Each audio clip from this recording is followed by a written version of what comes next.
Jamie Hawke here. Just wanted to check in and say I thought it'd be fun to do a little behind the scenes video for his Dark Knights. So I'm not going to go into an hour long talking of all the chapters and all the behind the scenes stuff. I first of all think that would be very spoilery. Second of all, I'm not interested in doing that. That would take too long.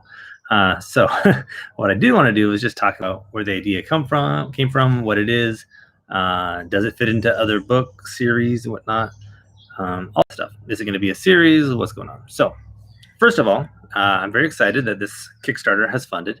Tess Irondale has signed on. That's exciting. She's amazing. She's done my Charm School Outcasts series, and you might be familiar with my Justin Sloan work, which she also did the narration for Shadowcore, books 1 through 4 of those books. So really great to have her on board again. And this book, where it started from, why I decided to go with a female narrator. So I've done a lot of these books, kind of romance for men style, in a way, and a lot of readers feel that it's weird to hear the female voices from a male, especially in kind of more of the adult bedroom scenes. So Tess does an amazing job of narrating in a way that doesn't sound super feminine. She can do the male voices quite well, and it'll be nice having a female voice for the female parts. So that's where that came from. And just knowing how amazing she is, I have used the Sound Booth Burlesque team, Sound Booth Theater team in the past, and they've been amazing. They do multiple voices. They did the X Heroes series and Psycho Bitches 1 and also Planet Kill. But for this, they were busy. First of all, I asked them if they wanted to do the deal where you pay up front and there's no like royalty share options, and they weren't interested in that. So that's another reason that Tess was a good fit for this one. Where it came from. So right now this is planned as a standalone book. Just is going to be it's about 100,000 words, which is longer than all my other books. It's it's not as long as a Sanderson novel or George Martin. I think Game of Thrones, book 1 in the Song of Ice and Fire series was almost 300,000 words, like 278,000 or something like that. So to give you perspective, it's longer than a lot of my books, but it's definitely not some fantasy behemoth. So hopefully that's okay. Is it part of a series or part of other universes, part of these shared world things that I do? I don't know if I want to answer that per se.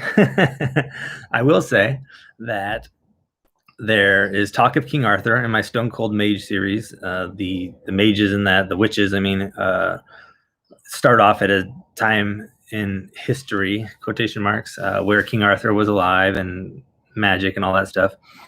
And there's also a mention of, and in fact, there's a character of King Arthur who is a vampire in the Myth Protector series. So I'll just say that. One thing I kind of like doing lately is writing books that are unofficially connected in a way. They might be connected. I don't want to say it is, because that makes it, I don't know. There's something about it that I just like doing it this way. Bear with me. I think it'll be more fun that way for you too, where it's kind of a mystery. It's kind of exciting. But if there's a King Arthur character in the Myth Protector books, and then I just wrote a King Arthur character, and they both are vampires, there might be something there. As some of my fans have already called out, so I figured I might as well address it in this little quick video. Where did the idea come from? Why is King Arthur a vampire? That's weird, right? Where did that come from? I honestly do not remember. I've always loved the King Arthur legend. Here's where I think it came from. I'm trying to get into my own brain right now and analyze it and try to figure this out. I've always loved King Arthur. I've always loved Dracula and all those things. Kula. And then there were these movies that came out, right? That had horrible reviews. Dracula Untold, I think it was, and the King Arthur movie by Guy Ritchie. Both of them did terribly on Rotten Tomatoes, like 13 or 20% on Rotten Tomatoes or something like that. But I loved them. I thought they were perfect. I'm watching Dracula Untold, and I'm like, this is the kind of movie I want to watch. So it might have been that I kind of combined those two ideas, which is things that I liked, and I was like, what if I did it like this? But I think there's a lot of cool legend there. I think it's a fun idea of Merlin is not this great sage that he's supposed to be, but somebody in my story, he's actually a paladin who went rogue and kind of got obsessed with magic, and then he learned how to curse Excalibur and turn Arthur into this puppet, basically, that he can control with this curse that made him into a vampire, him and the other Knights of the Round Table. So there's something about that just works for me. I hope it works for you too.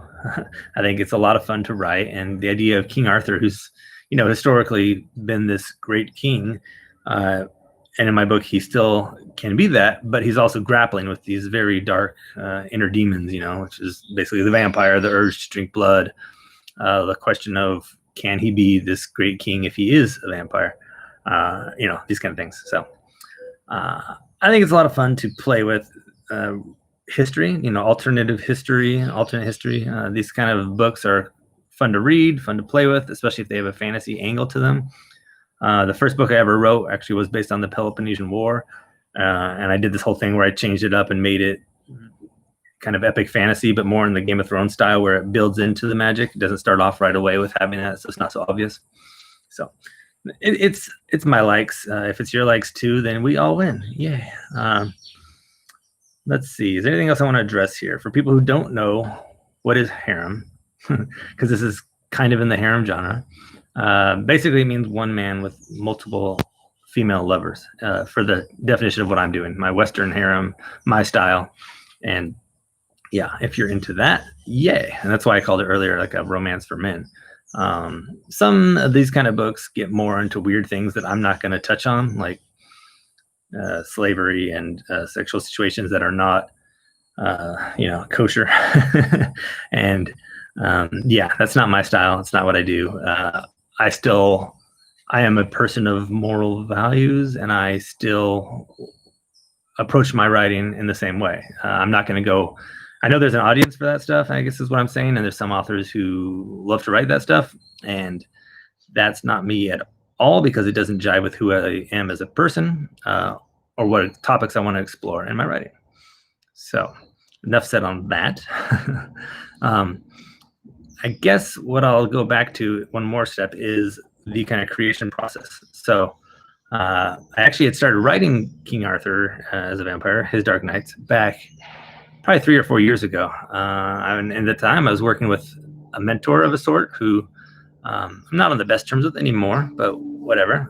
He had told me he really loved this writing and gave me some great compliments, and it got me inspired, and so I started writing it. I ended up writing the first 10,000 words, and it was published in like a Halloween horror magazine thing online, so online publication, as a short story.